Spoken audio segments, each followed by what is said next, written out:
Projects کی بات تو ہم نے کر لی کہ یہ پروجیکٹ یہ ہوتا ہے اور انڈیویجول پروجیکٹ ہوتا ہے، گروپ پروجیکٹ ہوتا ہے، لیکن چونکہ اسیسمنٹ کے ہم اس کے سینیریو میں اس کو دیکھ رہے ہیں تو پھر یہ بھی ہمیں ساتھ کنیکٹ کرنا پڑتا ہے یہ والی بات بھی کہ یہ پروجیکٹ کی اسیسمنٹ ہم کیسے کریں گے. تو اس کی بھی اسیسمنٹ کے اپنے اب وہ ہے.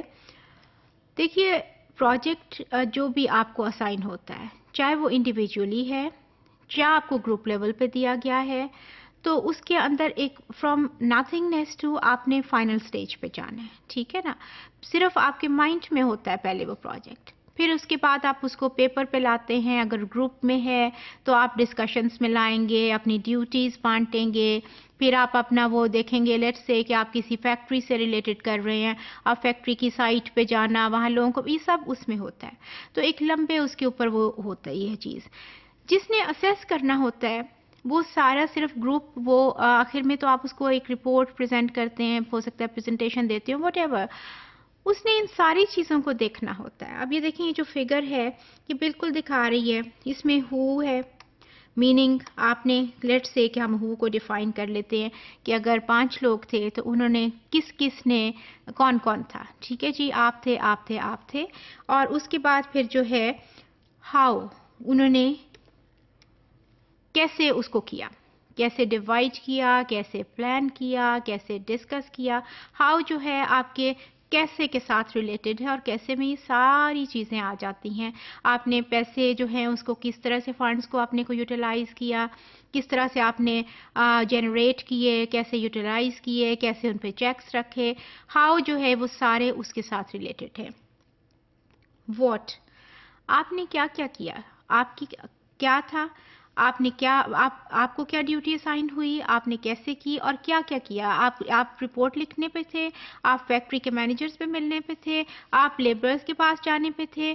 تو آپ کی جو ہے نا آپ کی کیا کیا ڈیوٹیز تھیں. اور اس میں صرف ایک مطلب میننگ ہم ایسے ایک لک دیکھ کے پروجیکٹ کو نہیں کرتے، ان ساری چیزوں کے اوپر ہوتا ہے. اور ہر بندے کا ہو سکتا ہے کہ انہوں نے پروفائل اپنے پاس یہ رکھا ہو اور اس میں بنایا ہو، اور وہ جنہوں نے آپ کو پروجیکٹ اسائن کرتے ہیں نا ان کو بھی شروع سے ہی پتا ہوتا ہے. تو ان کے پاس ہو سکتا ہے چیکس اینڈ بیلنسز کی، یا یہ جو یہ ساری ہے یہ ایک شیٹ پہ وہ رکھتے ہیں، کوئی لاگ میں رکھتے ہیں، کیسے وہ یہ اس کے اوپر یہ سارے مطلب میننگ پارٹ ہیں اس کے. پھر ویئر،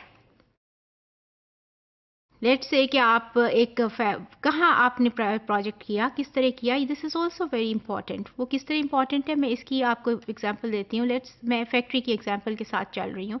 آپ نے ایک ٹیکسٹائل مل یا کسی بھی لیٹ سے کہ کوئی فیکٹری ہے جو دیکھنی ہے، تو اگر آپ کے 10 کلومیٹر پہ ہے تو there is no justification to choose a factory that is located at the distance of 50 کلومیٹرس.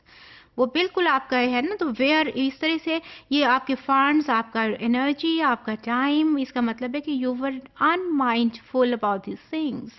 تو آپ کو ذہن میں رکھنی پڑتی ہیں یہ ساری چیزیں. اور جب پروجیکٹ اسائن ہوتا ہے اور اسیس ہوتا ہے تو اس کے اوپر یہ ساری چیزیں کو ہم نے دیکھنا ہوتا ہے کہ آپ نے ٹائم اپنا کیسے یوز کیا ہے، آپ نے اپنا پیسہ کیسے یوز کیا ہے. اس کے بعد پھر یہ ہے when. Time frame is also very important, کیونکہ آپ کو اپنے ٹائم فریم میں وہ چیزیں کمپلیٹ کرنی ہے. لیٹ سے کہ میں کہتی ہوں کہ میں نے فیکٹری کے مینیجر کا اور فیکٹری کے لیٹ سے کہ مالک کا انٹرویو کرنا ہے، تو میں نے اگر اس کے لیے ٹارگٹ رکھا ہوا ہے کہ جو 10th تک مجھے یہ کر لینا چاہیے تو مجھے کر لینا چاہیے. اگر اس کے مینیجر کا میں نے 15th ڈیٹ ہے میرا ٹارگٹ تو مجھے اس کو کر لینا چاہیے. Remember time frame is very important in a case of a project, کیونکہ if you miss some timeline تو اس کا مطلب ہے کہ آپ نے وہ پروجیکٹ کا وہ پارٹ جو ہے نا اگلا یو آر گوئنگ ٹو مس. اگر اور یا آپ بڑے ہسل بسل میں کریں گے یہی ہوگا نا. تو یہ ساری چیزیں، پھر اس کی سبمیشن ہے اس میں بھی آپ کا ٹائم فریم آ جاتا ہے. تو ابھی میں نے پیچھے ٹریولنگ کی اگزامپل دی ہے، اس میں بھی آپ کا ٹائم فریم آ جاتا ہے. تو یہ سارے کانسیپٹس جو ہوتے ہیں نا وہ آگے پیچھے ایک دوسرے کو افیکٹ کر رہے ہوتے ہیں. تو ان ساری چیزوں کے اوپر آ کے آپ کی یہ ایک طرح سے یہ جو پیچھے ہم نے دیکھی یہ اسٹینڈرڈس ہیں نا، تو یہ اسٹینڈرڈس ہو جاتے ہیں، ان کے اوپر وہ آپ کا پروجیکٹ جو ہے وہ اسیس ہو رہا ہوتا ہے. تو اس طرح سے آپ کے پروجیکٹ کی چاہے وہ انڈیویجول ہے یا آپ کا گروپ میں ہے تو وہ اسیسمنٹ ہوتی ہے.